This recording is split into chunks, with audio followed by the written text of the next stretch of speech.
Yeah, same. I started as well. Started recording and we're going live. Confirm, go. Yeah, I think we're live. Hello. If anybody is already here, please let us know. Until then, I'm here with Conan Barbarian, and we are going to have a conversation that might turn into a debate. I'm not sure yet. What about you, Conan? Yeah, I hope we will have something to talk about. Just a technical issue. In my link, which is your own link, it didn't start. The live didn't start. Oh, for real? Maybe I need to push the button on the live stream as well. No, it says, hold on. I think.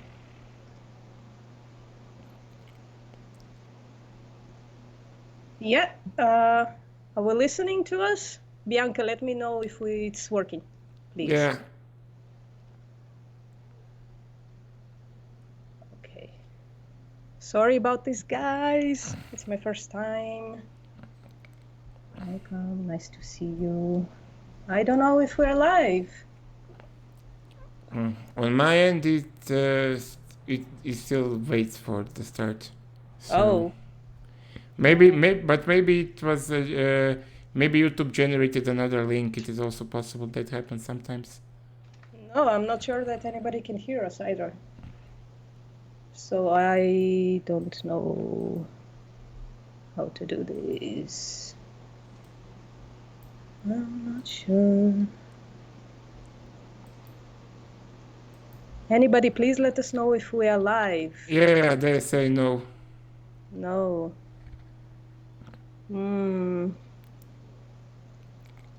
Okay, I think I know what happened. Hold on. Yeah, I didn't choose the right event. Confirm and go live. There we go. Now I think we are live. Please let me know what's going on. Guys, it's my first time. Am I live? Am I live? Yeah, now we are live. Awesome. Okay. So thank you everybody for joining us in this experiment that I'm doing both on my channel and with Conan Barbarian, who was sweet enough to say yes to this experiment, because Conan, say hi, first of all, Conan, say hi. Hi guys, and girls and everybody else. Yes, okay. Conan contacted to me to have a debate and sent me a proposition. And I rejected the proposition and the debate. So we decided to have a conversation instead.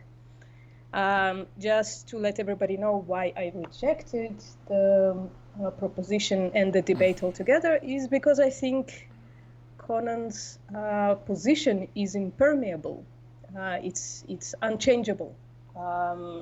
He, of course, disagrees and says that he will go vegan if I'm convincing enough, which I'm not expecting to happen, but that's okay. Can you hear us both on the same level, plus or minus, guys? Hello, Leon. Hello, Bianca. Hello, Pigstream. So nice for everybody to join us. Hello, The Real Thing. Okay. I will say also something just to test the audio. Excellent. Okay. Excellent. Hey, what's up, friendo? It's very nice of you to join us here. I'm going to repeat a little bit what I said before. So Conan is joining me for a conversation, and I'm going to try to poke holes in his social theory, which I will ask him to present in a minute. I rejected his proposal for a debate because I think his stance is impermeable. And yeah, I think let's start. Conan, can you start with your social theory? Yeah, first I just want to say why I came to you with a debate proposal. I'm trying something new. I'm watching or listening to vegan debates. And if I judge that a vegan won the debate, that they gave a more convincing argument, I contact them for them to present their argument to me and my argument to them. And since PostMortem won the debate with some guy named King, I contacted her, and but we didn't agree on the debate proposition. But wait, we agreed to a conversation, so that's something. Yeah, so, that's a good summation. Thank you. Yeah. So you asked me to present my theory, let's say. First, to understand my theory, I would like to tell you how I came to it. I never vibed with any normal theory of morality. Not the usual one, and I was very interested in when people say something is moral, something is immoral. I never understood why. So I went on this journey, and basically vegans are the most eager people to discuss morality, and I'm very grateful for them for this. And first of all, I thought I was always more on like rational side of things. I always understood that morality had to do something with human nature. My first foray into debating veganism was a variation on social contract. But if I may say so, I think I constructed a very good argument for it. But I realized on my own that it is not the case. That if for the social contract to be the explanation for morality, it should be a conscious decision to carry out the moral thing or to hold morality. And I came to the conclusion that people are much less conscious and much less logical than they like to believe that they are. I believe that the whole motivation for every action comes from the persons and from the person's impulses, be that biological evolutionary impulses or socially ingrained ones. So I decided that non-cognitive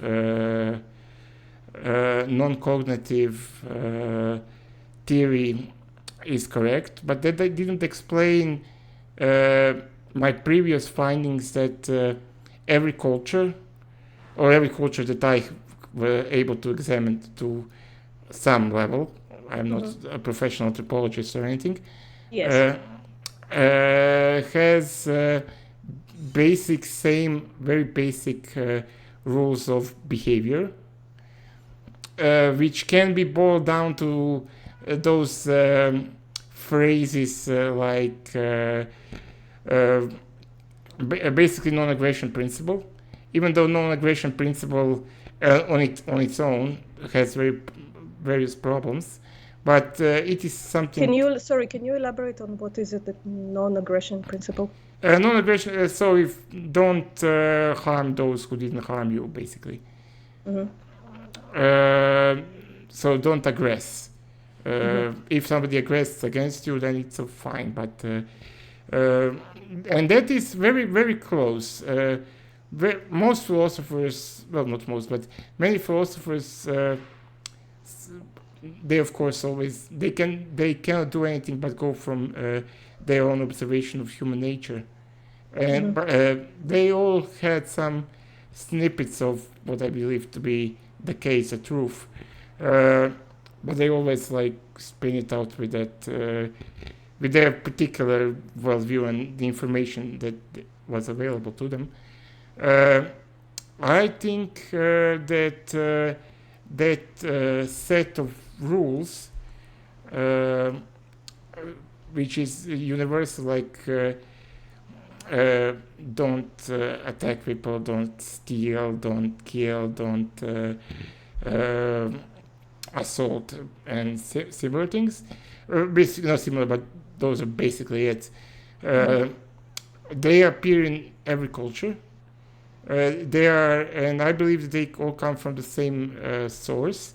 And I believe that source to be biological in nature, and not from some prehistoric societal point of origin. So I think that it is that we were selected for that trait. And also something that is very often misunderstood is that I believe, and I think that I'm one of the few who makes this distinction. Morality, in my opinion, has two distinct instincts that govern it. First is what I call true morality, true moral instinct, which is the newer one, which is, I believe, present only in humans, but some can argue that it is present in some other mammals, but like chimpanzees or certain species of dolphins and whales. But that is something to be more studied. And that prevents you from aggressing, as I said, from aggressing against those who did not aggress against you. And of course, because this is a conversation about veganism, I mean members of other humans. And the second one is what Kaputnik discovered, that so-called law of mutual aid. This is an instinct. No, I don't think it is a single instinct. That is a combination of different things, but which produces impulse in beings, not just humans. Many animals have this, to sacrifice, not just to make the ultimate sacrifice of life, but even small sacrifices to assist others. And when I say others, in this case, it is well documented that interspecies assistance is very much a thing. And that is one of the reasons why, how I explain that same, that people don't want, usually, when I say people don't want, I mean not every single human, that would be silly, but that is why most people don't have problems with things like killing for food, because they don't see that as harming the other, but they have a problem with things like what would be considered probably by you and me animal torture or something like that, which I believe that doesn't trigger their moral instinct, but it triggers their law of mutual aid. They want to help that being. That doesn't mean that they don't necessarily want to later kill it. They just at that moment want to help it. That is the gist of my theory. Oh, that's very interesting, and it actually touched on most of my questions that I prepared. I want to start from the last sentence that you said, actually. People usually don't have a problem with killing for food. I think conceptually you are correct. I think physically you're not. I think most people are, these days, right? It used to be different, but these days most people are unwilling to take a knife and kill an animal. Yeah, that can be explained. I don't have a clear theory on it, but it can be explained by several. Several explanations can be found for this. First of all, it can be that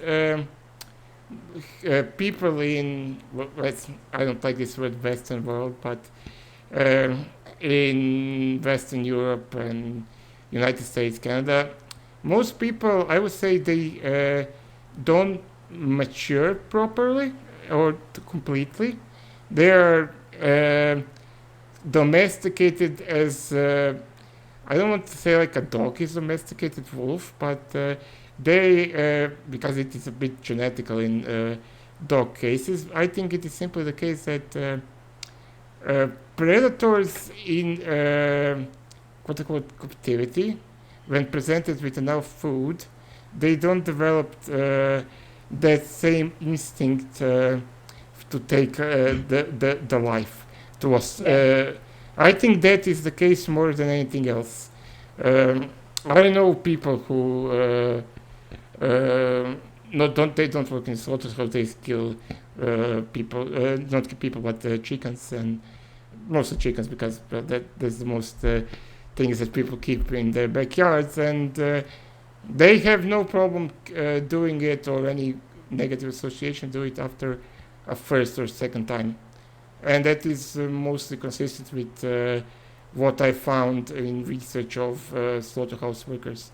After that first initial first or second day of work, they don't have problems with killing animals, which is not the case. What do you mean? We have so many. We have such a large amount of psychological data on them having like PTSD or PTSD. Yeah, PTSD comes from the working condition. I studied, I read, not all, of course. I read many studies, most cited studies. In most cases, it is the fact that working conditions in slaughterhouses are very poor. What do you mean by that? They are very loud. They are extremely dangerous. They have extremely high rates of accidents on the job. They are usually very cold.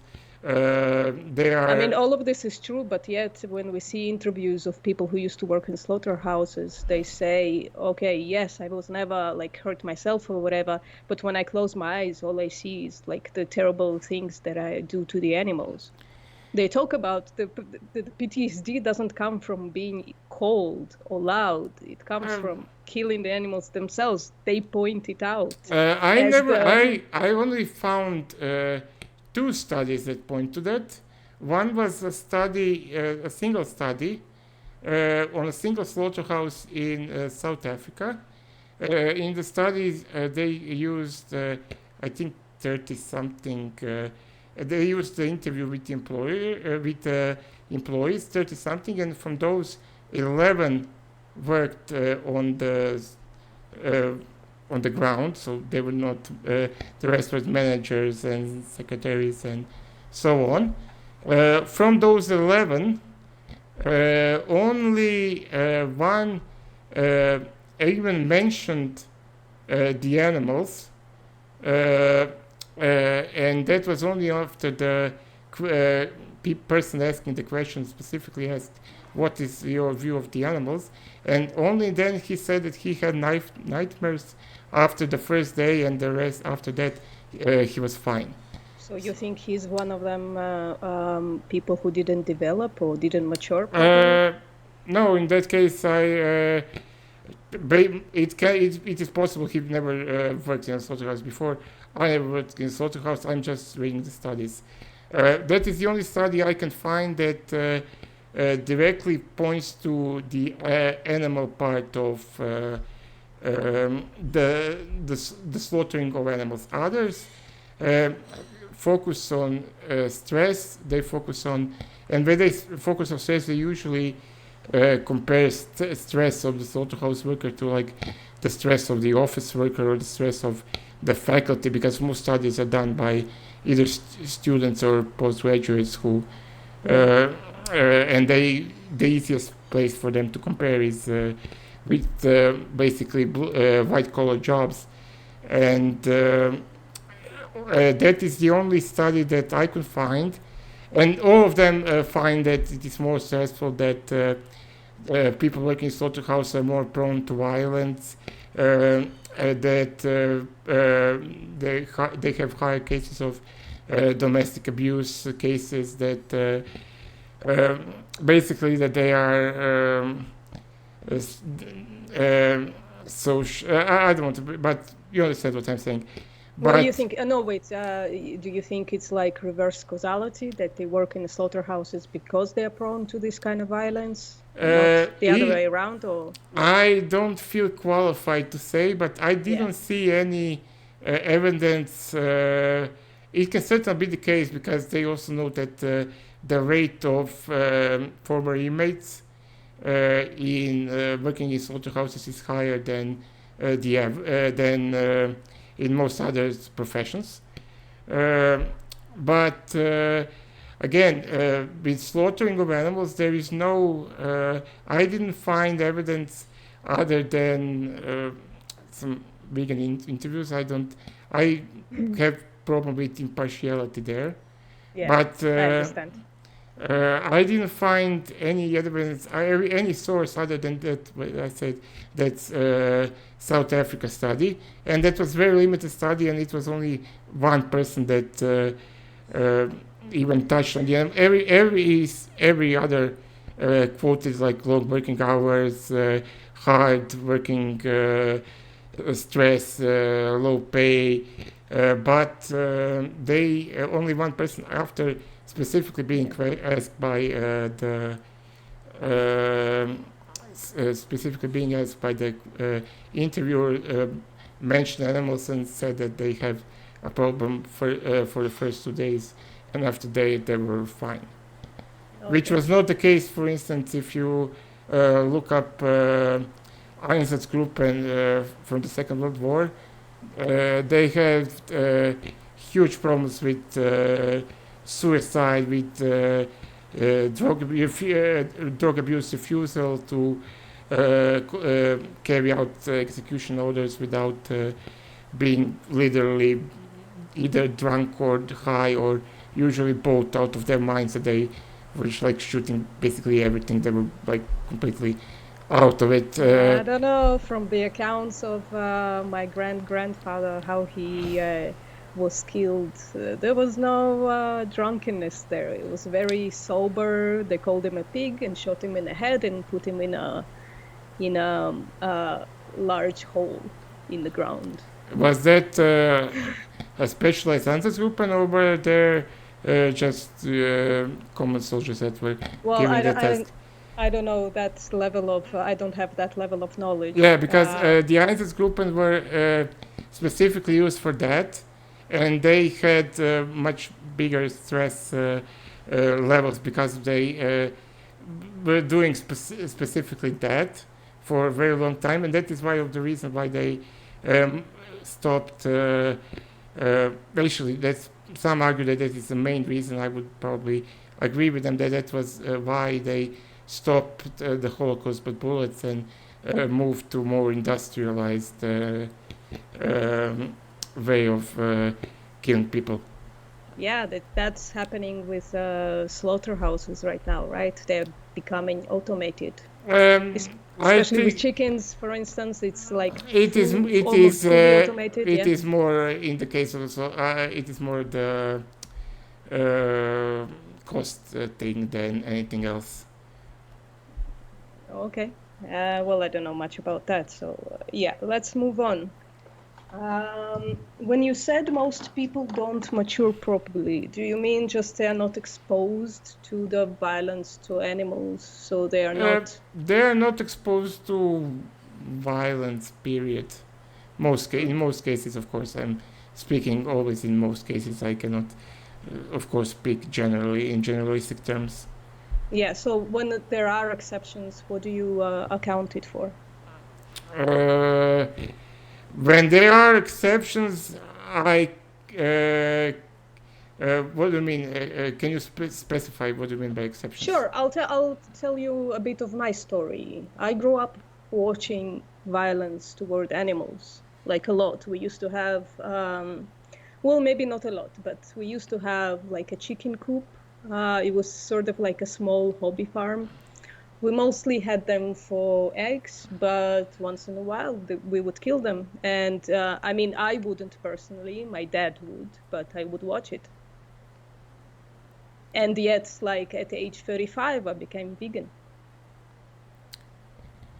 Until then, I had no, as you said, I had no problem with animal killing, not in, like, I didn't ever kill an animal myself, so I don't know what would happen in practice, but like, I still don't have a lot of problems like watching someone being cut. These days I work in a hospital where I frequently go into surgery rooms and watch people being cut, their chests opened, their heads opened.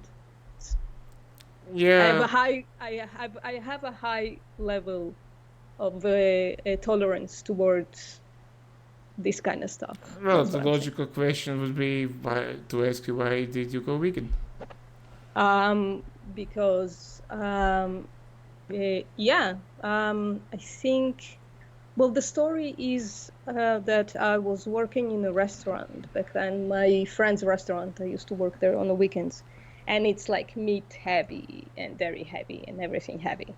And for about 2 years until then, I had a little bit of an inclination, like morally, that one day I will have to go vegan, but I never like realized that I would actually do it. I didn't want to do it. I didn't feel like I could live without meat, both physically and figuratively.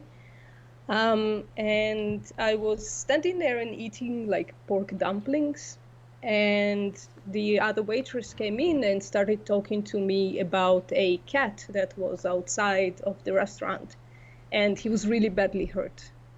And his like back leg was like almost cut off, and he was trying to like pick up his pelvic floor, like to walk around on 3 legs, and he was dragging his other leg like around. And I told her like, no, listen, stop talking to me about that cat right now, I'm eating. But she continued. So I kind of had this experience of why am I having any kind of feelings towards this cat, but I don't have any kinds of feelings toward this pig that probably went through much worse than the cat. So I like swallowed whatever I had in my mouth, and I moved away the plate, and I became vegan. Yeah.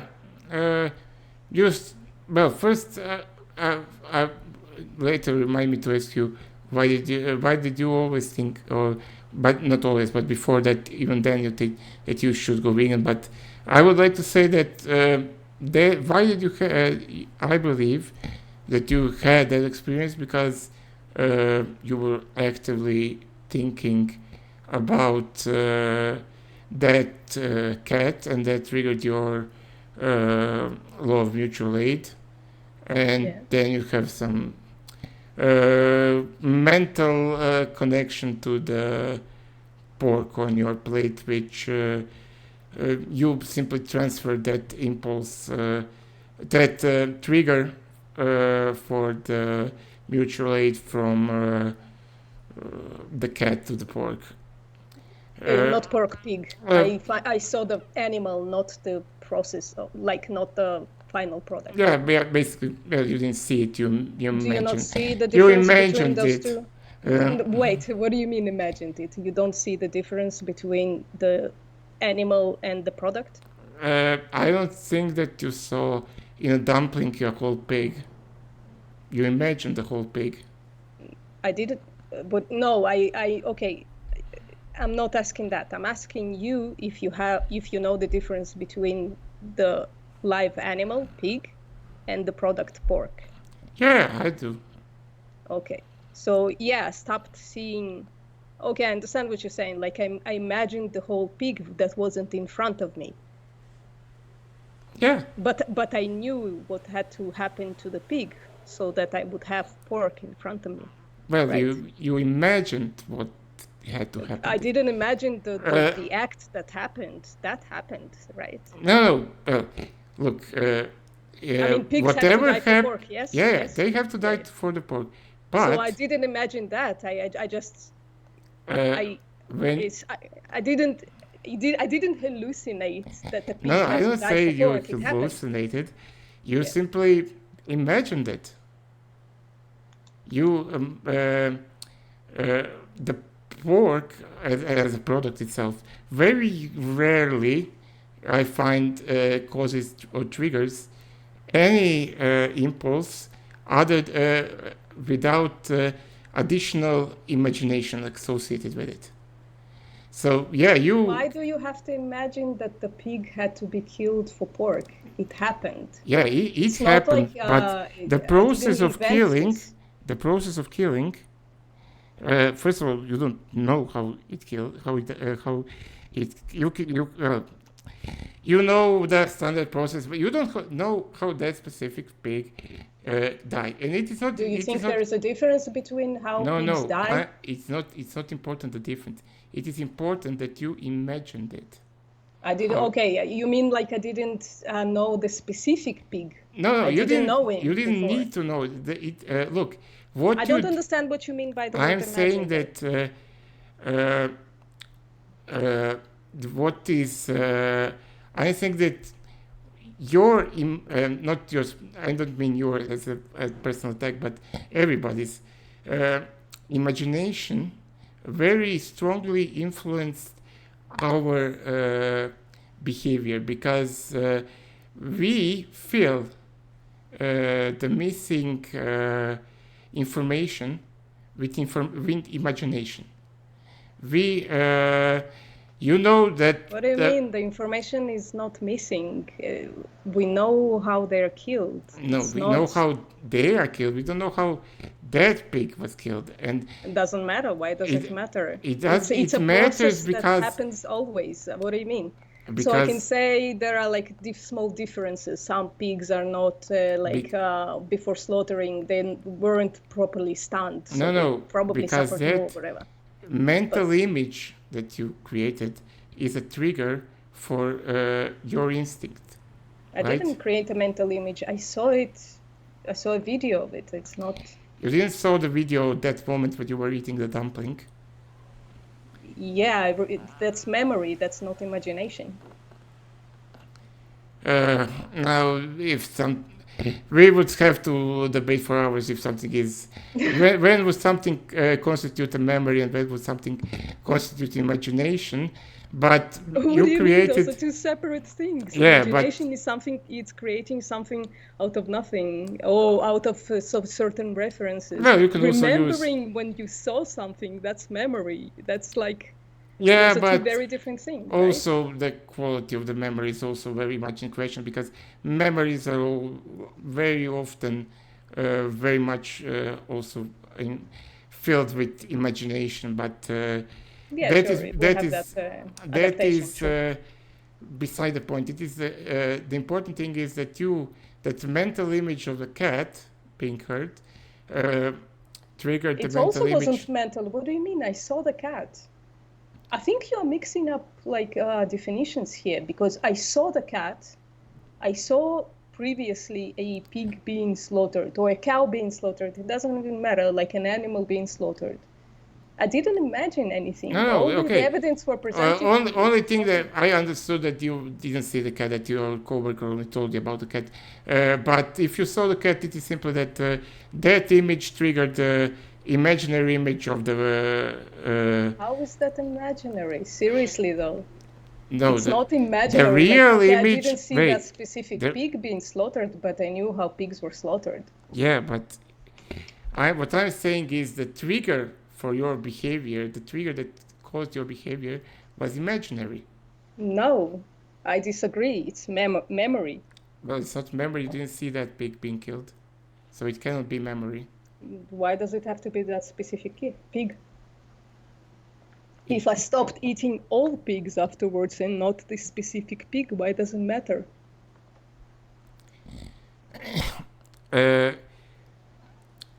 If I stop eating all pigs, right, because I saw something once, how is that imagination? That is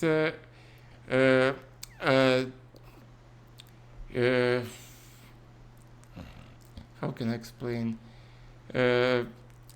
So maybe, by the way, maybe we can move on afterwards. I yeah, think we are fighting about a word. Yeah, so yeah. I was also like you said before that you had even before the cat incident that you understood that you should go vegan or that you need to go vegan or however you express yourself. So why? Yeah, I had a few triggers throughout the years. The earliest one that I remember is, of course, at age 5 or 6, watching the first chicken die. That wasn't, or not die, get killed and flail around in my father's hands and stuff like that. I now consider it a trigger, although for many, many years, from age 5 to age 35, I consumed many chickens since then. While knowing that they were killed even more horrifically than how my father killed them. But the later triggers in life were very minimal. I at first was visiting a friend, and she was working in a dairy farm back then. And she made me coffee and gave me like the fresh, I think it was raw milk, which is disgusting, but she gave me some milk. I'm not sure if it was pasteurized or not.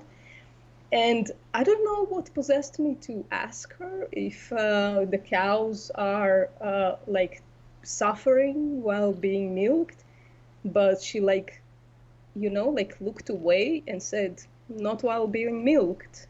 And that kind of stuck in my mind. Like the lack of information really rattled in my head for a really long time. And another incident from actually an ex-vegan who told me, yeah, animals are fucked in the animal ag, like, and she didn't even say like you should go vegan or whatever, but that's when my head really got filled with, then it was imagination for sure, because I never saw anything. That I can agree with. But then later I got exposed to some slaughter videos. I think it was like small snippets of Dominion, but it's hard for me to tell. And I was crying, and after an hour or so, I went to eat a burger. And you were crying at Dominion? It wasn't. I think it was a small part of Dominion or a video like it. It was very. It was a slaughter of a cow, specifically. I think. I don't remember much of it. I just remember, it brought tears to my eyes. But for like a year and a half after that, I was eating meat. I was eating a lot of meat. I was eating like every weekend. I ate like around 300, 400 grams of meat every time I worked at my friend's place. Well, that's not really a lot, but okay. I don't know. Maybe. Well, that's why one of the reasons why I like to talk to vegans. Everybody, well, not every, but every human have a story. But vegans are very interesting. I know for some. I will not name. I have a very strong. Of course, I don't know you as well as I know those other persons that I'm thinking of. I know why they went vegan, and I do not know. But it could be that you were somehow. I mean, it could be an interesting project for you next to like figure out, because your social theory is so heavily relies on biological and evolutionary. But most of inputs are from historical data on and anthropological data on certain societies. No, but my point was that because your social theory and you base your social theory on whatever, it doesn't matter, because your social theory involves so much biological and evolutionary input. You say our instincts are the ones that make us do things, and those instincts have evolved biologically, right? That's part of it. I don't want to strawman you. Is that correct? Yeah, but the problem of carrying out such a study is that I would have to have extensive genetical not me, of course. I will do this. I don't have the capacity to do it, but you would have to have very complex genetical testing, like gene mapping, on a large part So of. wait, there is a genetic difference between people who go vegan and people who don't? Well, if there Is is, if there is an evolutionary theory to it, then it would have to be genetical. I don't know that. What do you mean, like more Neanderthal or whatever? No, it doesn't necessarily need to do anything like that.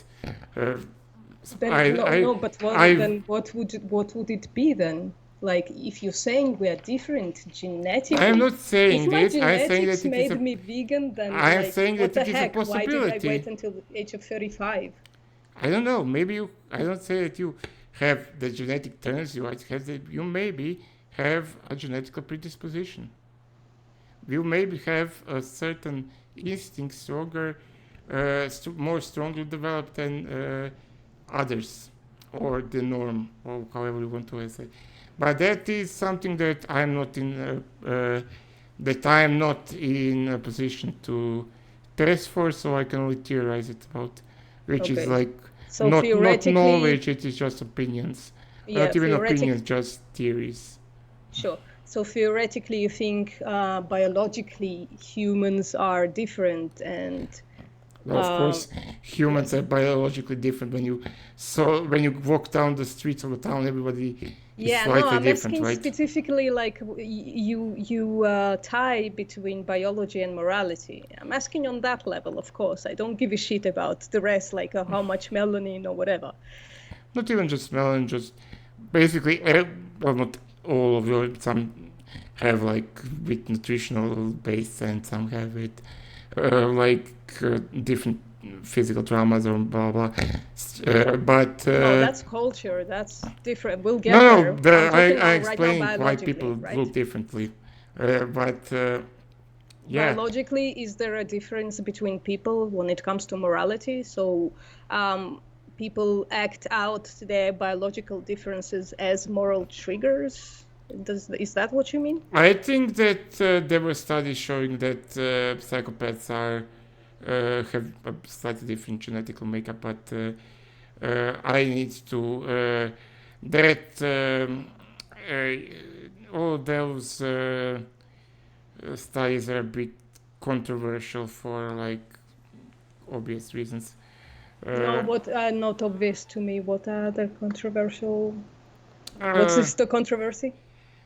As people are trying to, they don't want to have or to discuss the existence of something like criminal gene or something like that, which I understand, because genes it leads to specific things that could be done in the future. Yeah. So studies in those fields are. I would still love to see that psychopath. If you can send it to me after the stream, I would love to see it. I will have to dig it. I don't think I saved it, so I will have to dig it up on the internet again. I would love that, please. I will probably not do that today, but I will try to find it again if I can. If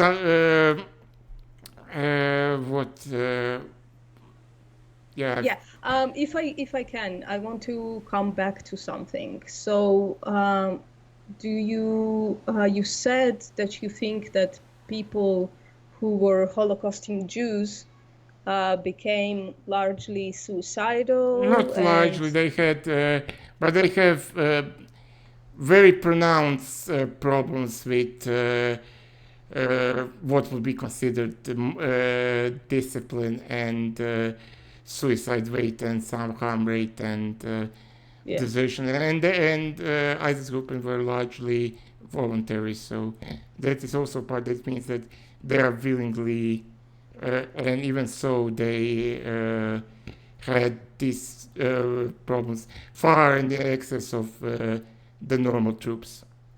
Yeah, okay. So, but what interesting to me more, because you are saying that was the response to them doing certain things, but I'm more interested in their morality. And in a matter of several years, they went from being just regular people to people that genocide like millions of other people.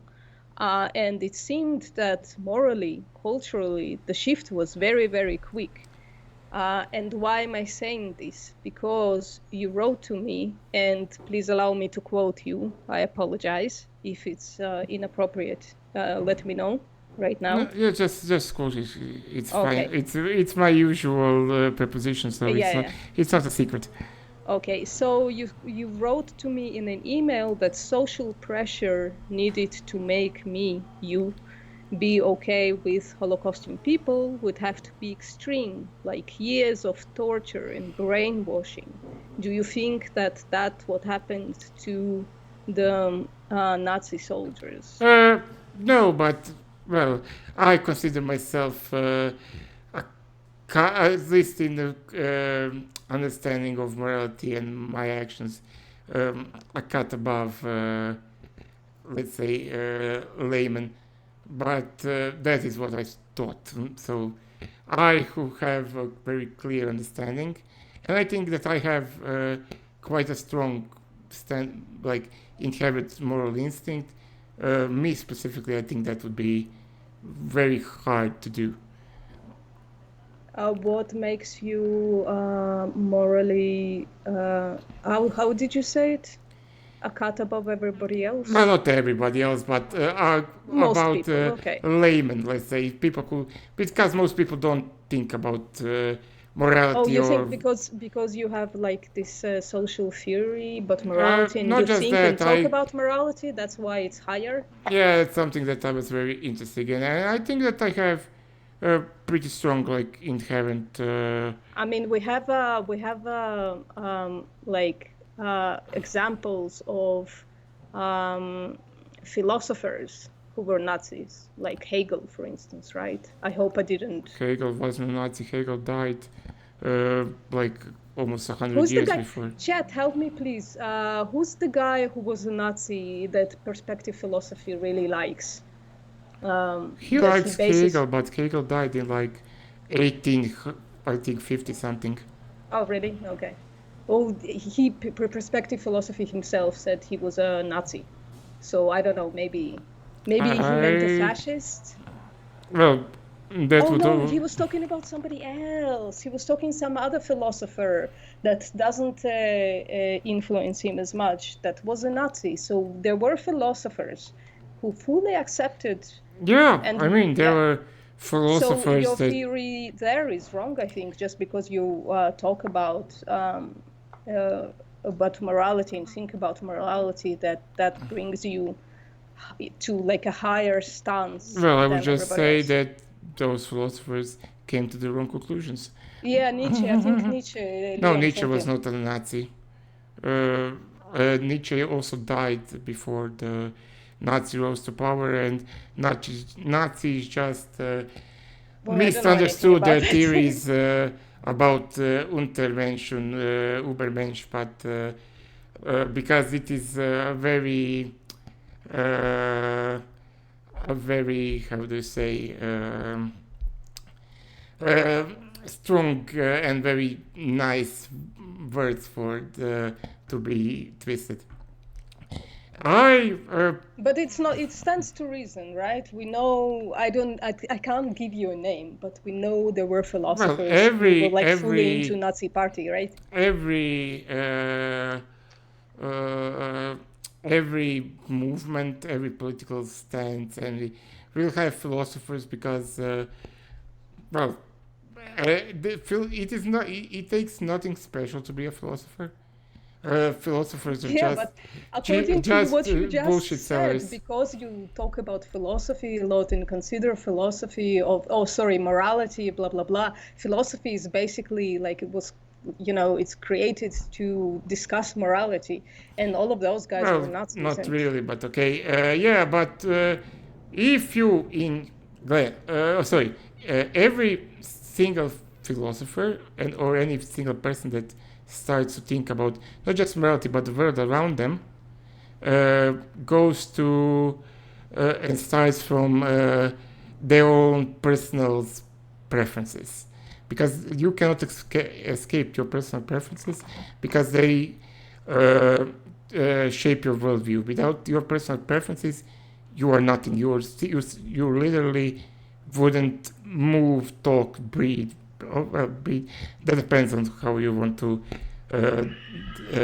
define breathing, but you wouldn't eat, you wouldn't drink, you would just stand still and die. So if a philosopher... So you mean wait, so I'm sorry to cut you off, but this is very interesting. So you're saying that the preferences of morality are on not the morality, same plane all preferences. As the preferences to eat? Are you comparing between, are you what are you equating between those things? All biological impulses and like any moral instinct, like any other instinct, would be a biological impulse.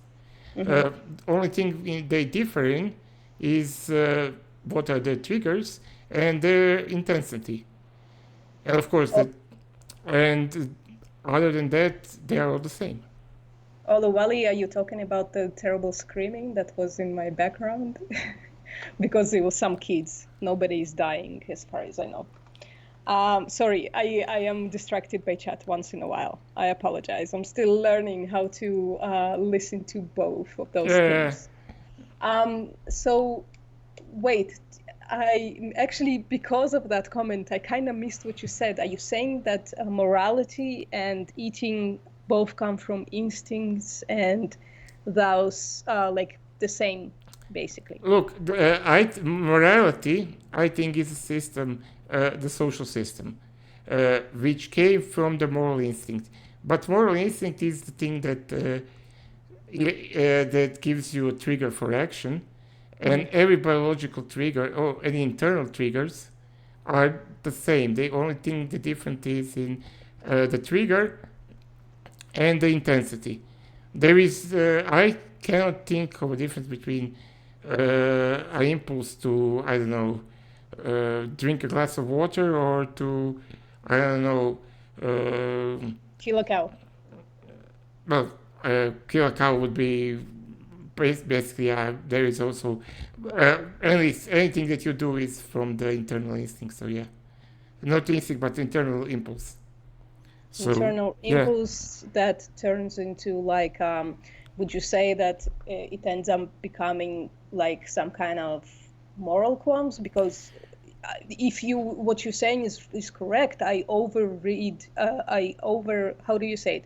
I changed my impulses by becoming vegan, or my impulses changed and thus I went vegan? Or did I have like a certain moral system based on impulses, but it was wrong, so I replaced it? Well, that is something for you to contemplate and then maybe share it. What do you mean? This is your theory. I'm trying to make an internal critique. I am making a general theory on the human race, going so far as to explain the actions of one person is very difficult because I'm dealing with aggregated data. I have no explanation why, I can theorize about the explanation, but I have no evidence for actions of a particular human. I can only...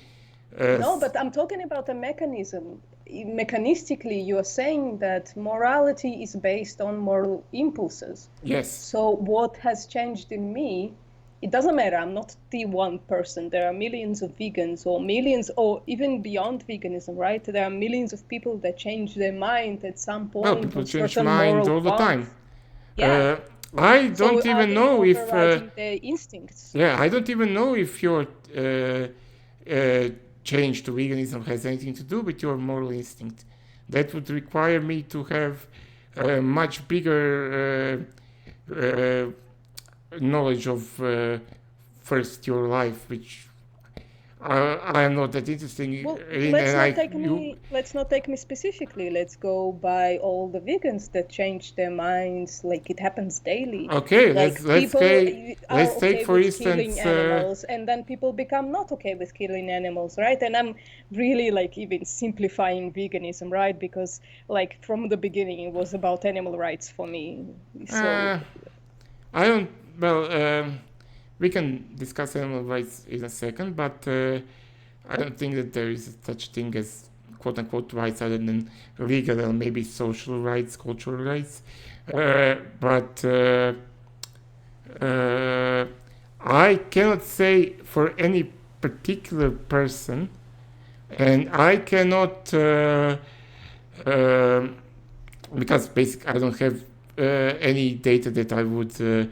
Well, for some people I do have data because I know more of them and they share more intimate data.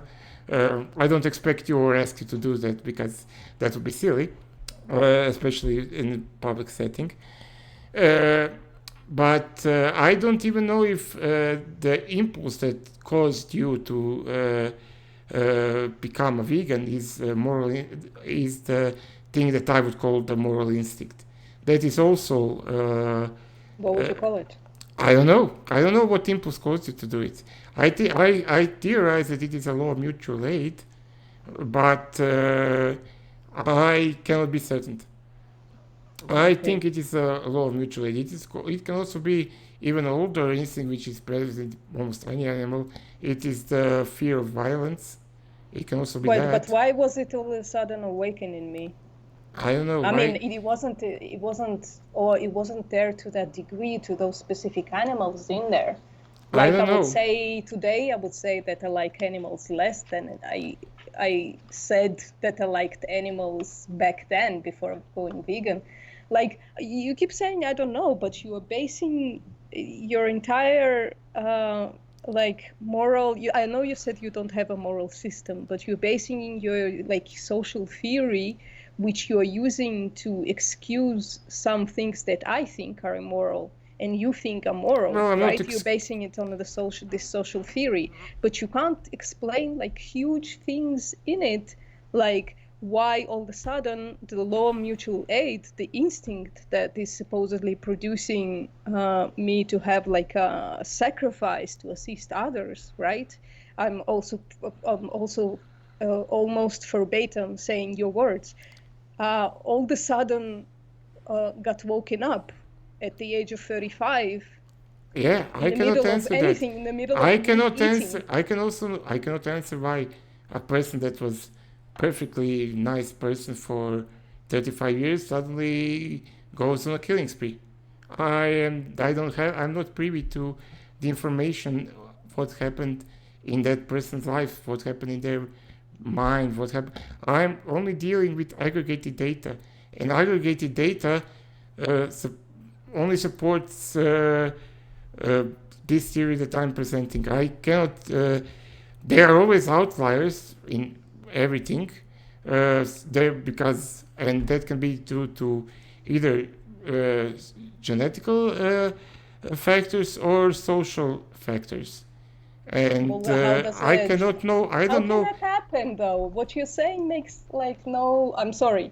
I apologize. It's a very nice theory, but it makes no sense that somebody all of a sudden changes their genetic makeup. That's what you implied. But I'm not saying. Look, genetics. Oh, they have the genetic predisposition to change their instincts. And when you have a genetic predispositions, that means that you need to have some other outside input that would change that probability into basically the state of being, right? But that I cannot know that for you or for anybody who I know on the level that I know you. How about you? How about me? What? When was the last time that you drastically changed your moral stance, for instance? I drastically changed my. What do you mean, my moral stance? My moral theory or how I act? No, like for instance, and I'm just making like an example that is like, I don't know, the first thing that popped into my mind. Like for instance, you might have been like against abortions before, and now you became pro-abortion, so something like that. Or you had a certain like political proclivity, and you changed it to something else. Did it ever happen? Like, did you ever like drastically change something, or something got changed in you? I don't think I drastically changed, at least not abruptly. It was, I mean, everybody changed. I'm not the same person that I was when I was 16 or 18. Can you give me an example? But on such big questions like morality, like abortion, or like that I was like a neo-Nazi or something when I'm not now, or something like that, or that I was. Or the other way around. Or the other way around. You were vegan once. Yeah, I was not a vegan. No, I don't think that I had such a big change that would be compared to like going vegan. Oh, okay. So, okay, let's just move on then. I understand. I wanted to go into your proposition that you sent to me. I want to read it out and try to ask you a few questions. Most of them you already like addressed. Yeah, we covered it pretty well. Yeah. But I want to read it out for the chat, okay? I found, you wrote to me, I find morality is an interhuman system of behaviors based on evolutionary trait of moral instinct. Animals are not included, so anything you do to a non-human animal is amoral. I get pleasure from exploiting animals, and I do not see a reasons to stop. Right? Correct. This is your proposition. Okay. Yes. So first of all, we talked about behavior based on evolutionary trait of moral instinct. We talked about that. You haven't talked about the interhuman system, like. Basically, because moral instinct is so spread among humanity, it gives rise to informal system of behavior and rules, because you expect others to. That is the link to the social contract theory. Like, you expect people to act a certain way. And they do, so that strengthens your expectation, and because they also because a part of the moral instinct that you want to also punish those who aggress. You also see that happening. So yeah, that creates this sort of like a safety net, like that is present in humanity. You when you go to a foreign place, you expect to be safe, which is for which you must have not been in the same places I've been to. I think that. But I think you have. You live in Eastern Europe, right? Yeah, I live in Croatia. Not the safest. No, it is. Croatia is probably like it is extremely safe. I think it is like in the top 20 safest countries. It's much safer. Where do you live?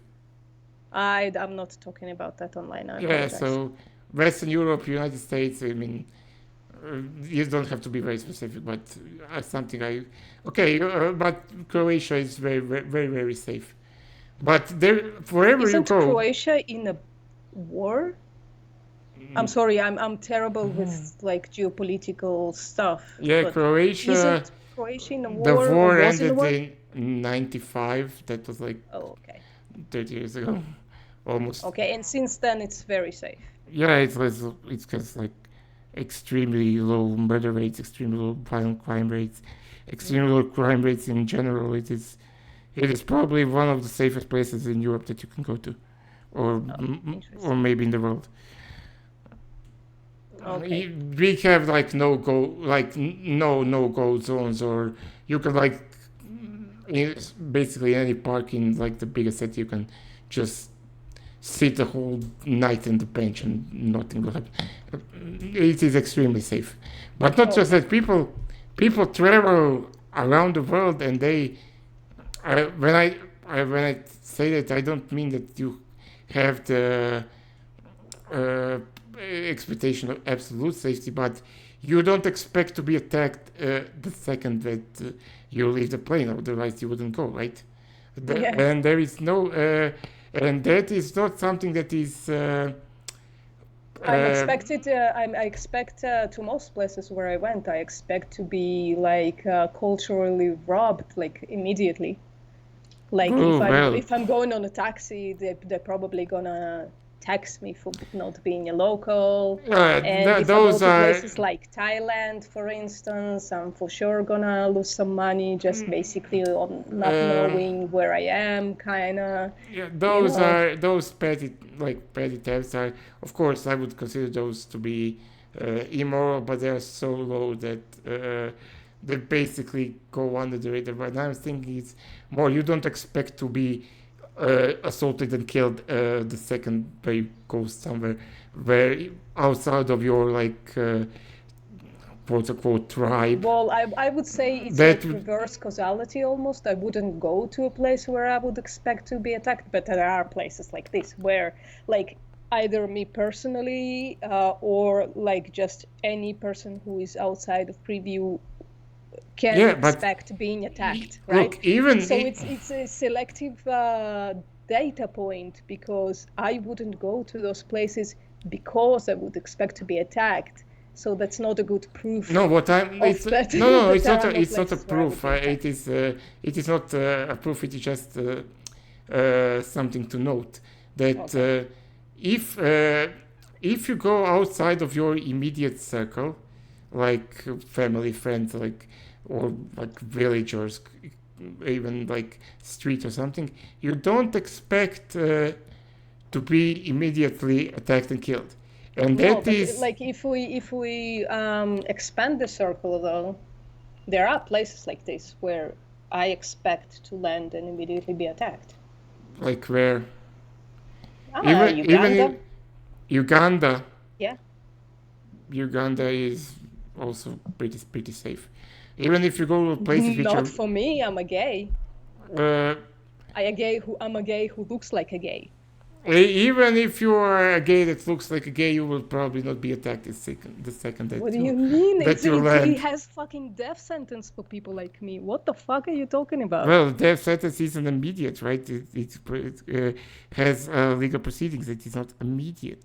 But what I'm saying is, there are other places in this world where, as a gay person, if I want to go there and look gay and have like a second gay next to me whom I don't know, like hold hands with or whatever, I will be immediately attacked, like the Middle East. Well, depends on like the specific country, but yes, it depends on specific countries, but some countries do have this, so it breaks your interhuman system, right? This interhuman, there is two parts to the traditional. This is not my theory. This is pretty traditional theory. There are two parts to quote unquote folk morality, what people consider morality. Then it's not interhuman anymore. No, wait, let me explain. I'm sorry, I apologize. Yeah, go. The first one is the called moral instinct. This is what I'm saying. And the second part is moral judgment. It is not my moral judgment. Is not.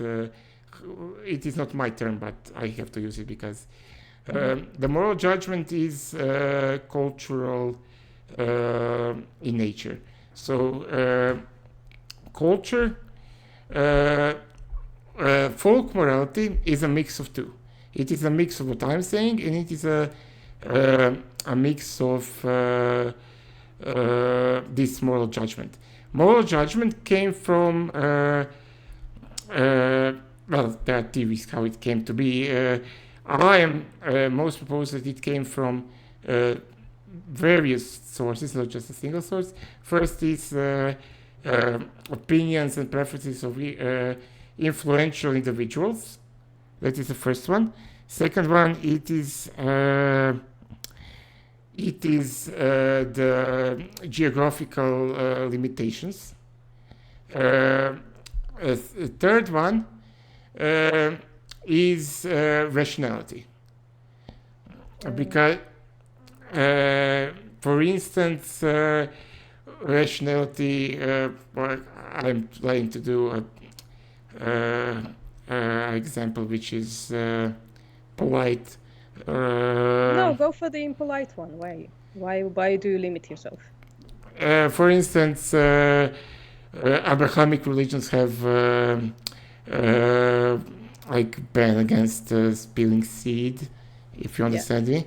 Yeah. And that is a clear because it is beneficial to not spill it unnecessarily, but to procreate because it increases the population and the power of the tribe. So that is a very plausible possible explanation, of course. These are all theories because it is very hard to find evidence for all of this that I'm saying. But same as gay tendencies, there is a rational reason for to discourage such behavior and to encourage standard sexual tendencies. And then, of course, there was also like opposite cases, like in Sparta, but that is beside the point. Sorry, I'm gonna stop you for a second. Kiss me, honey, honey. Please don't psychoanalyze my drawing. It's a bloody drawing. I'm open for discussion. Sorry, continue, please, Conan. Yeah, don't. I usually find it's best not to focus too much on. No, this person has a tiny history, but I expect they are gonna troll me more on my channel. So I'm trying to create boundaries right now, hoping that this will work. Yeah, I wouldn't. Knowing people on the internet, it usually doesn't. But okay. Yeah, I'm kind of new on the internet and on the YouTube, so let me go through my process. It's fine. Yeah, it didn't take too much. Where would we? So Sorry, yeah, I have to. Yeah, I understand your point. I have to ask you just because I didn't hear you. We do have a battle of accents here. The third point of moral judgment is: did you say nationality or rationality? no, rationality. With an Rationality. R. Yeah, with the R. Okay, so Basically, rationality is basically like stuff like religion and shit. That no, creates, like, somebody, not even maybe, you came to the conclusion that, let's say, our tribe needs more people. It needs to be bigger. So how do we do this? And that we manipulate people into doing it by creating arbitrary moral systems. Exactly. And those moral systems also exist, right? Yeah. And from all of those moral systems, every culture, every society has those. Some has them, because people always encounter problems and they always rationally try to think of a solution, and that becomes tradition becomes custom, and custom breed moral judgment. Okay. And when you take these cultures, I looked at many cultures. When you look at them, you will see that those cultures have admittedly very few uh, uh, uh, rules which are universal, and basically they deal with theft, murder, so not murder but killing other humans in a specific way. Well, murder would be like morally unjustified killing or lawfully, but so I already cast the judgment. But you understand what I'm saying. Yeah. And assault, and that is basically it for that I can find those three. Okay, so I have a question for you. You said there is. I'm trying to restate because I'm thinking while talking. You say that morality is basically made out of two things. One is the moral instinct, which comes from biological evolutionary traits, right? Folk morality. Folk morality would what a layman would if you stop somebody on the street and is I don't know, adultery moral. They would answer probably not, because that is the folk. No, that's cultural. Yes, the folk. That is called the folk morality. Yeah. Folk, like so you people. have two. You have moral instinct and moral judgment. Yes, which is and I say that with passages of time and with cultural melting and with globalization and with rise of basically technology, which imposes very it is more easier to adhere to standard to natural morality, because other instincts which are often cause for the breakages of morality, because of course instincts can be in conflict, they are satisfied or not triggered. So with the progress of time, I see that morality, general morality, folk morality, has been moving into the especially with economical growth and with technological growth, to this biological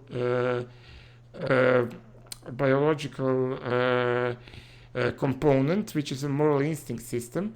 And I believe that system itself also creates it's like a feedback loop. The one feeds the other, and then in its turn feeds back into the loop, right?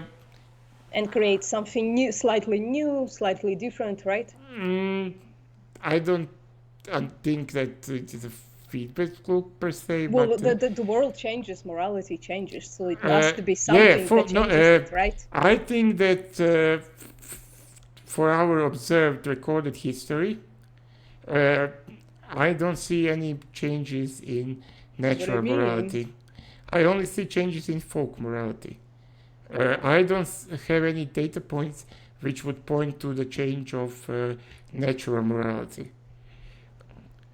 What do you mean? Wait, you said before that people are, but okay, natural morality is still there even in people who are underdeveloped, right? They still have the same instinct. No, they must not have, because they are underdeveloped. I cannot say if it is in. It is also possible for a person to be underdeveloped and not have the instinct. It is, but in the society in general, from which I have the aggregated data for, or something to pull the data from, I don't see the change of through the recorded human history from from when we have like the first writings or archaeological findings of larger cohabitations that we can interpret in some way, that natural morality changed. I don't have such data. You don't have data on this, but it doesn't mean that it didn't happen, because what you're talking about is genetic change. You said we genetically didn't change. That's what you said to me. Well, we changed genetically slightly. Then why wouldn't the moral instinct change with it? Because I don't. Because you tied the two things together, right? No, tied the genetics to the moral instinct. Yeah, but as first of all, recorded history is like less well, let's be generous, 10,000 years. But in that case, we change very, very little. The biggest change that I know of, if the recent change, is the appearance of lactose tolerance. But of course, if we ignore that has nothing to do with morality. Yeah, but I'm saying generally that. Then don't put it in. It just confuses me. Let's stay with morality. Let's say, I don't believe that our morality changed in the last. I don't know how comfortable I am to say like 30,000 years, but in the recorded history that we can like interpret at least what happened, how people lived. I don't have any data that it changed. It all points out to the same basic rules. What would you say? What kind of morality is? What kind of morality is the basis of, let's say, pro or against like rape? Like, is rape being right or wrong based on moral instinct or cultural? Well, the word rape itself carries the judgment in it, right? The moral judgment in it. So when you say rape, what I or you would consider rape probably isn't what, I don't know, would be considered rape 10,000 years ago. Like, of course it wouldn't, because the people who wrote history are the people who were doing the raping and the victims. No, that is. I mean, listen, that is the victims, of course. That is a very strong judgment. I don't think that. So they used to call it something else, right? But like even in the Bible, let's say the Bible is mostly fables, but it's fables that are based on some kind of reality that used to be back then. There's a bunch of rapes going on, right? Or there are a bunch of the things that we would call today rape, right? There are a lot of sexual proclivities that were against the person, usually a woman. Like they were made against her will, for instance, right?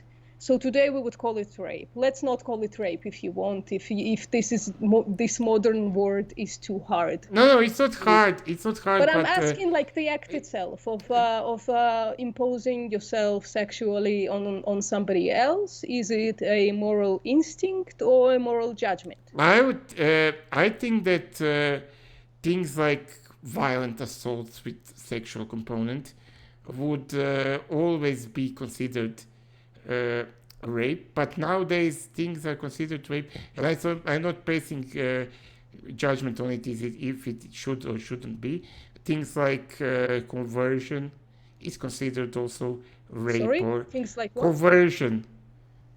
Like I don't understand the word you're saying. Sorry, can you type it in the chat? Maybe? Conversion, like if let's take like if you don't sleep with me, you will not get a movie role. Now, conversion. Okay. Yeah, okay. Today that would be considered rape. I don't think that that necessarily would be triggering moral instinct. I don't have data for that.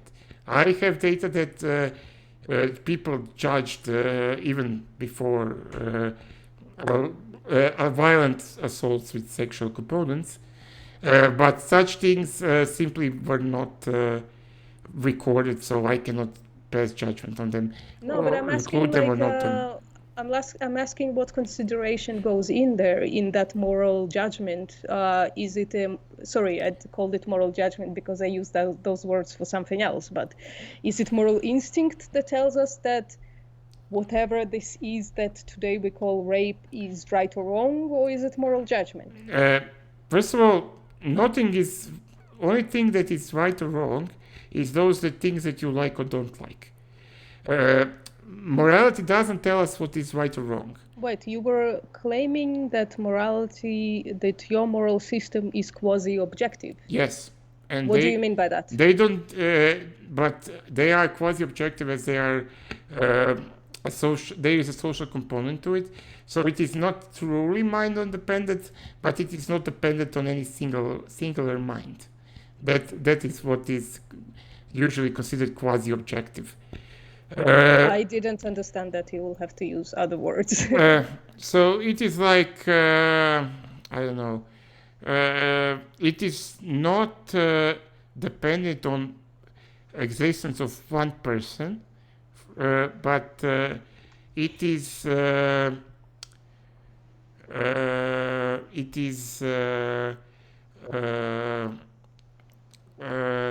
dependent on the existence of like humanity as a whole, and but more than X number of humans.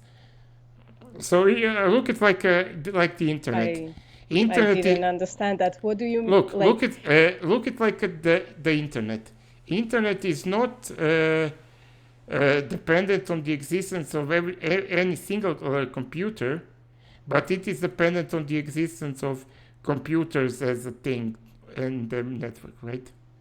Yeah, sure. Okay, so that is what I'm saying. It is, and because of that, and why does that make it objective, though? It makes it quasi-objective. Yeah, quasi means like objective. Yes. It has like the it feels, it has the properties of being objective, but it's actually subjective, but it's pulled from many subjects, and most subjects agree with this moral system. So that's what. No, it doesn't. No, it doesn't. No, it doesn't have to. The agreement is not the important part. The important part is. But it's the pooling. The pooling of many subjectives becomes objective. No, or it has the properties of being objective. No, right? The objectiveness. This is a bit complicated, but objectiveness or subjectiveness is not dependent of if anybody else agrees with it. It is simply if. What do you mean? Wait, hold on. So, in order to become quasi-objective, it has to be agreed upon. No, it doesn't. For something to be well, that depends on how, your perception or like your metaphysical understanding of reality. But usually, for something to be objective, it needs to exist independent of observer or of the mind. So if it is commonly understood that if every single thing that is alive goes away, the universe would still exist. So therefore, the universe is objectively exists, and things like Santa Claus only exists in the mind. Some people would actually argue with you on the universe being objective. Yeah, I know. Yes? That is why it is quasi-objective. No. They would probably not agree that anything can be quasi-objective. It depends on like metaphysical. Yeah, sorry, continue. Yeah, but continue. I don't think that is very important for our conversation. Yeah, sure. I mean, we can have that conversation, but I don't think that is very far from the topic of veganism. Yeah, okay, yeah, let's go back to veganism. Let's just do that. Yeah, or to like morality in general. It's been an hour and a half. Okay. Because if we go into like metaphysical things, we will never. I'm actually one of those people that loves meta because I'm so inclined to. I hate philosophy. I'm inclined to not consider philosophy at all. But meta is where I can live because. Then we can talk about. Anyway, I don't know. I like it, but let's go to. And I would just like to. I also made the mistake of reading the comment, and I would like to. Leon made that comment that morality literally is about what is right or wrong, and that is absolutely not true. The meaning of the word morality changed. First, morality was just a guide to good life. It is basically ancient philosophers writing self-help books, like Jordan Peterson would, and later and they were like using good or bad, and good or bad just meant what the particular philosopher in question, like Aristotle or whatever, thought is good or bad. So, and then you have like Stoicism, you have like virtue ethics, you have like hedonism. But I don't understand why the history matters. What does the world morality means today?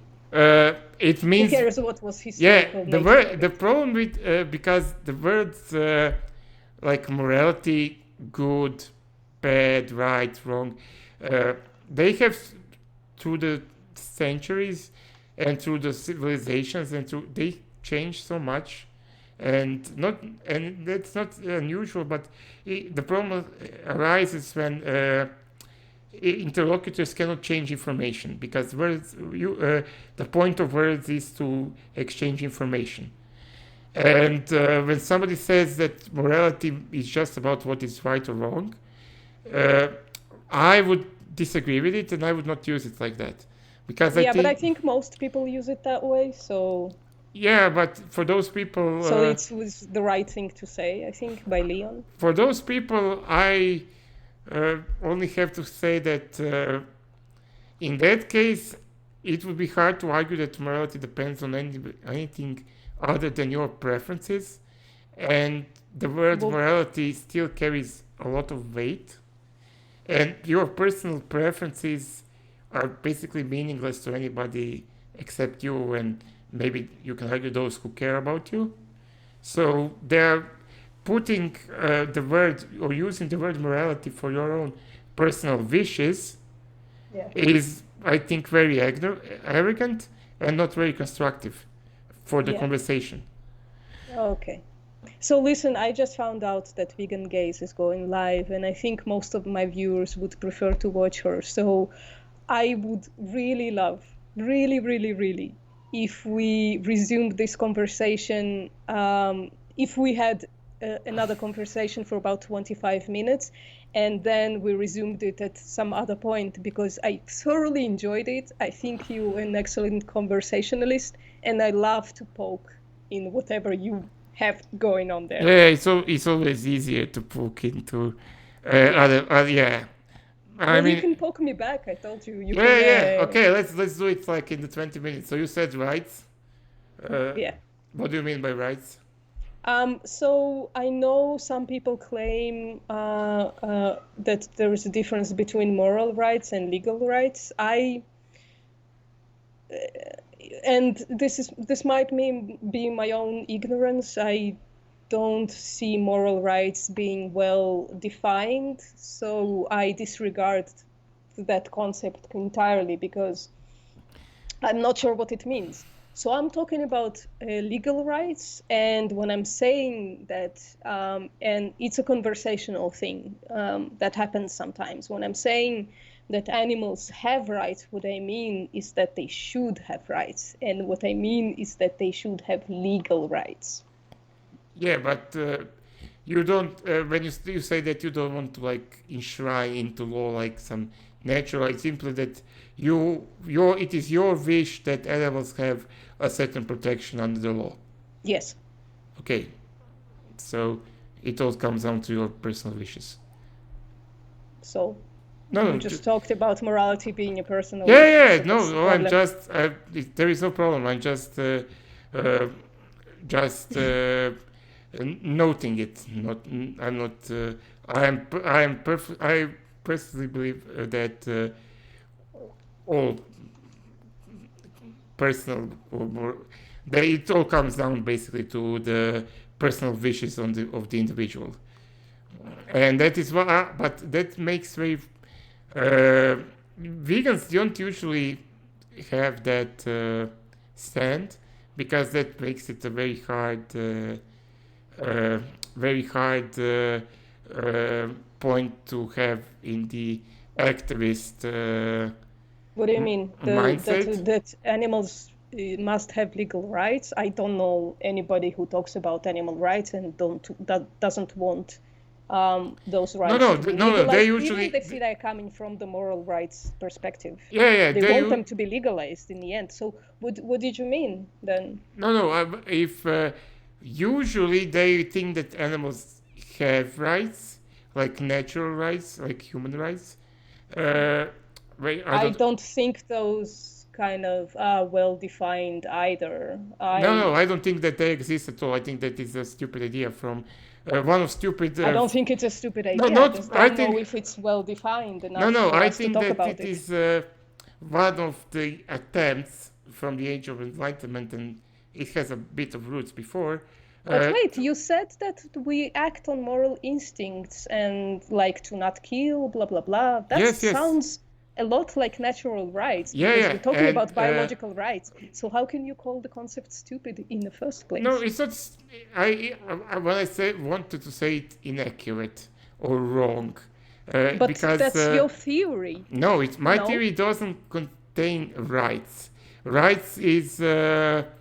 but the legal rights are based on those things that you call natural instinct, moral instinct. Yeah, not kill, we just legalize them.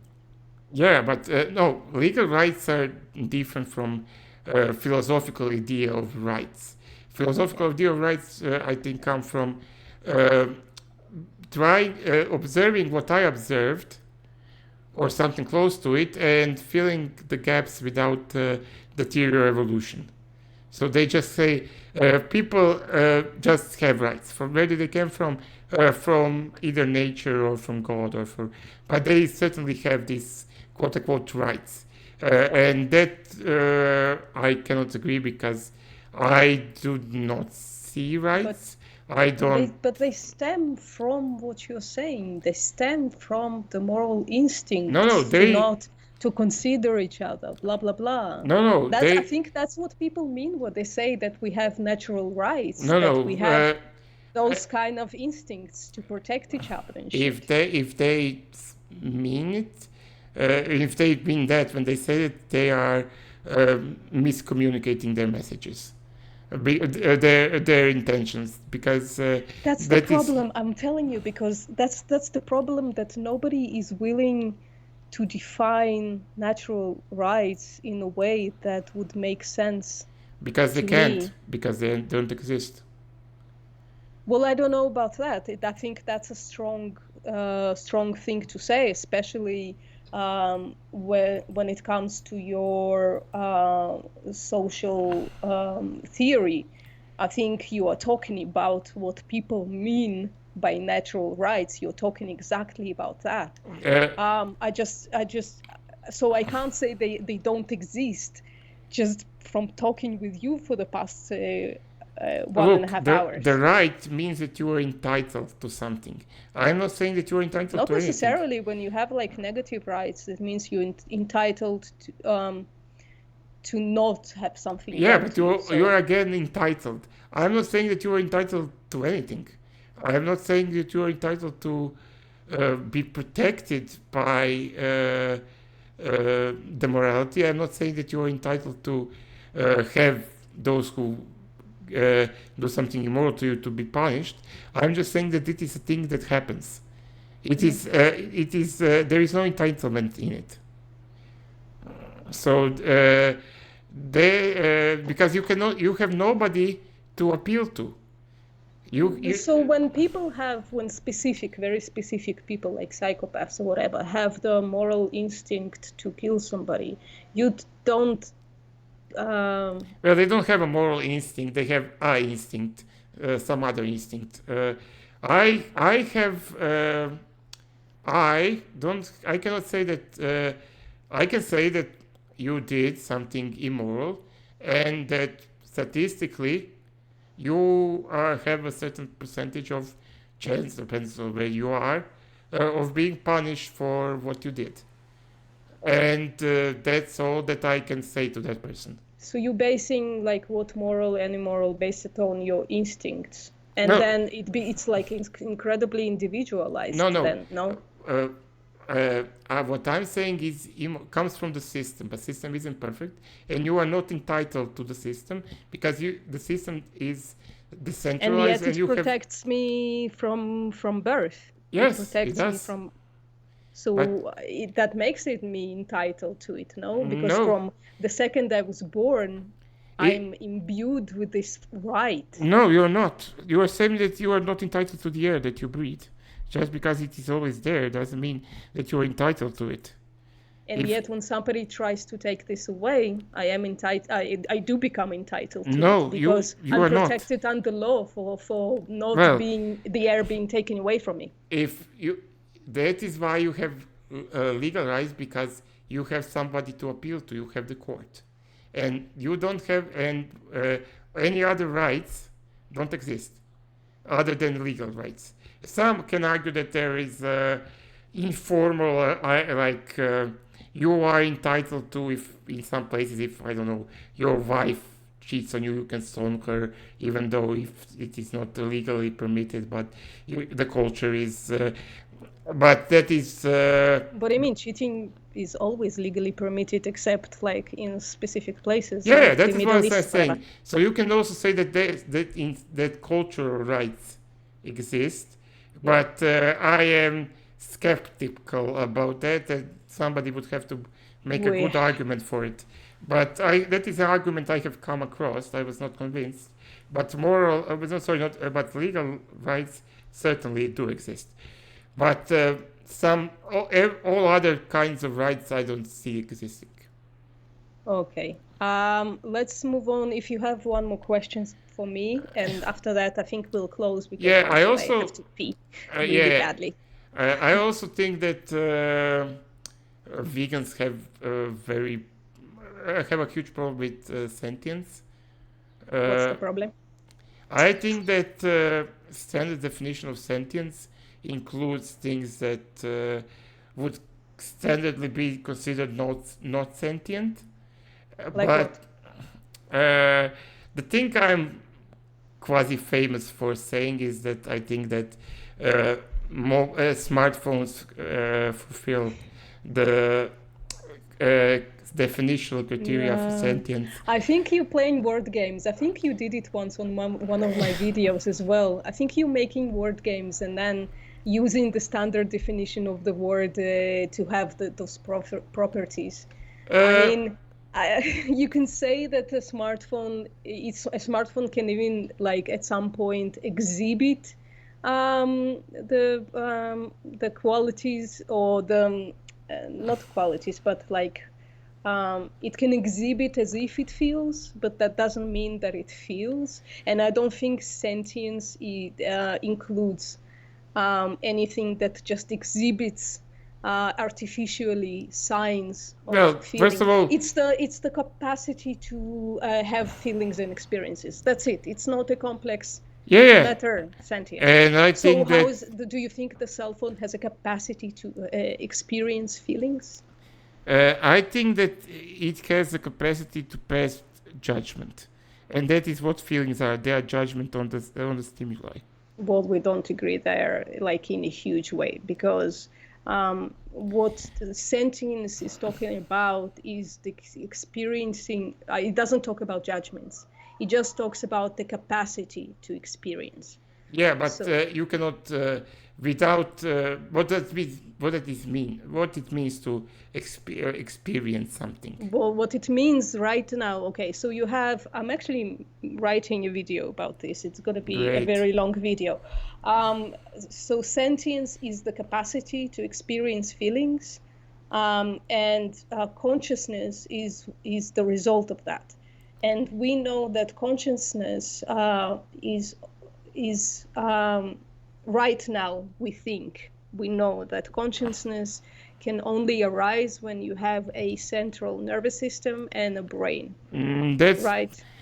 That's science. I'm not. I'm I think just that quoting scientists. I think that is unnecessarily narrow, because there is no reason to believe. I mean, it could be expanded, but right now we don't have any data to expand it, right? I'm famous actually for saying that we have animals that are insentient. For instance, a sea sponge that has no organs, no central nervous system, of course, no brain.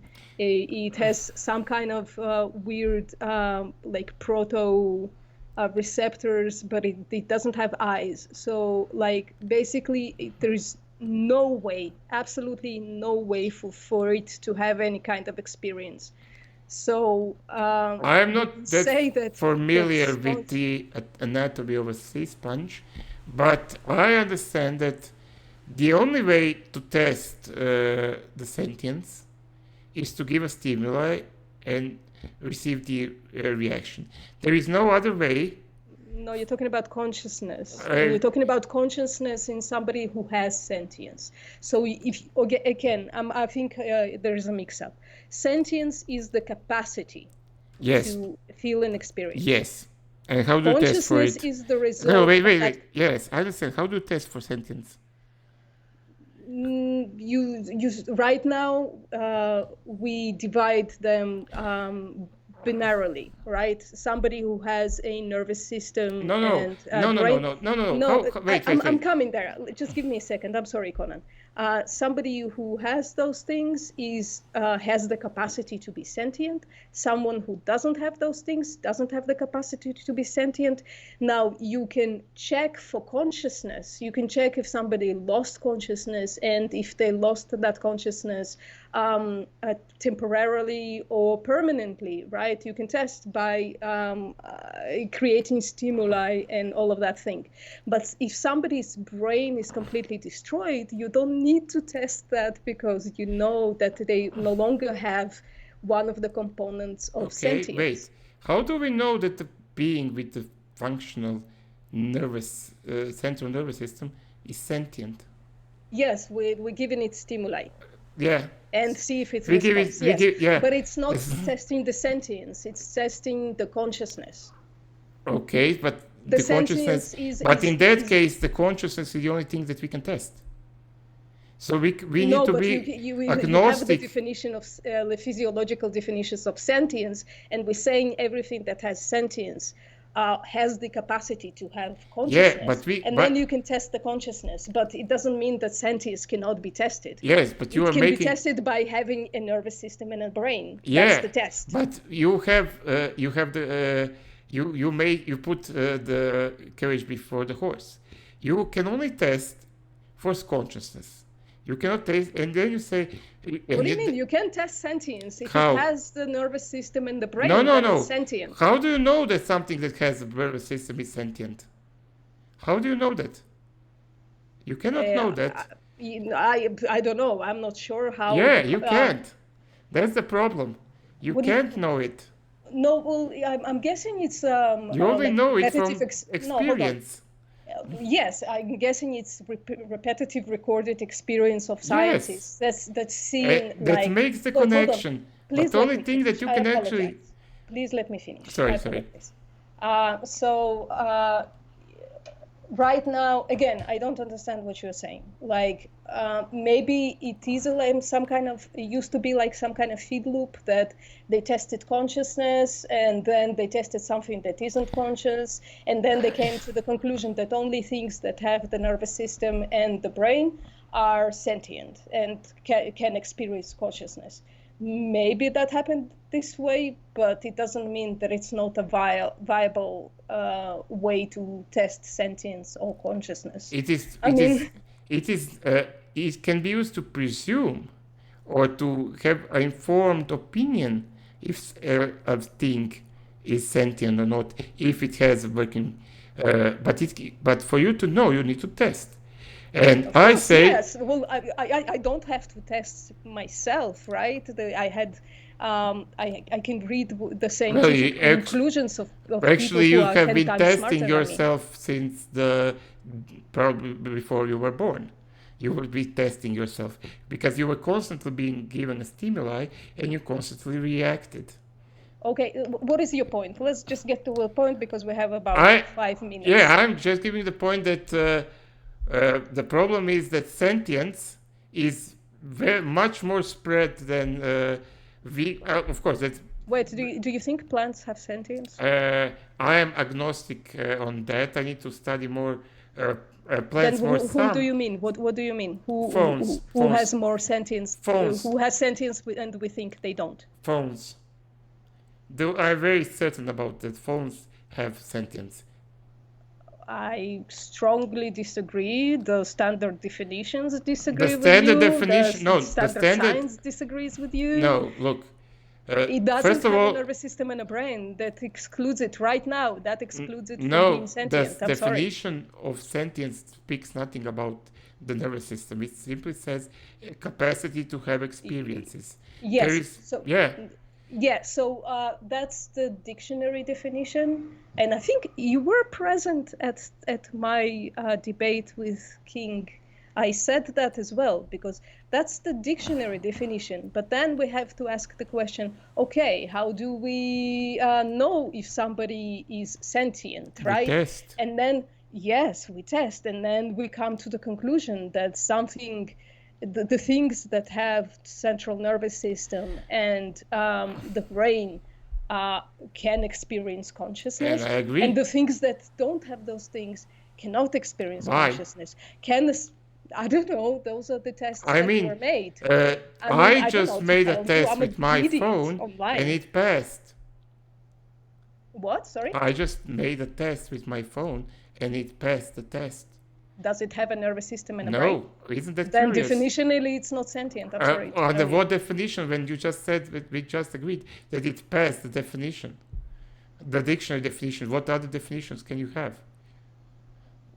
The scientific definition. And what is a scientific definition? Please give it. If you have a nervous system and a brain, No. then you're sentient. If you don't. That is absolutely not true. There is nothing. There is no definition I ever saw that it has. That it said that you No, need that's to because have. you're looking for sentience. The scientists don't use that definition. They use consciousness. So if you search for consciousness and definitions of consciousness, scientific definitions of consciousness, you will find that everything that has a nervous system and a brain are definitely conscious. Some things are probably like unknown things that have like glands and whatever, like oysters. It's probably unknown if they're conscious or not. Although science does point at them being unconscious, I'm just not convinced. But I know I'm going against science when I'm saying that I'm personally not convinced that they're not sentient. But like cell phone doesn't have it doesn't answer any kind of definition of consciousness. Of course it does. So, no consciousness. I will yes, have to look that's into. what I'm saying. I will have to look. I will have to look into the definition of consciousness, but that is beside the point because vegans rarely use the definition of consciousness.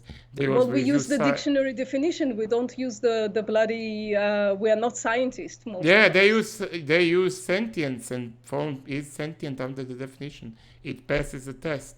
What test? The stimuli. The definition doesn't have the test. It doesn't have a stimuli in it, right? Well, if you're talking about the dictionary definition, it's the ability to experience feelings, right? So how do you check for that in a phone? But yeah. Sorry? To have experiences. No, it's not to have it. It's to have the capacity to have experience. Yeah. No, that's how the do you know it potential has to the sentience. capacity to have experience? Well, you test it with stimuli, and if it has so you throw it at a wall and it screams or something? No. Let me tell you how you do it. You put automatic flash on, and the phone will judge if the light environment is requires a flash or not. That means that the phone is aware of the light and made a decision. No, you're playing word games, darling. I'm sorry. And you've been playing word games many times.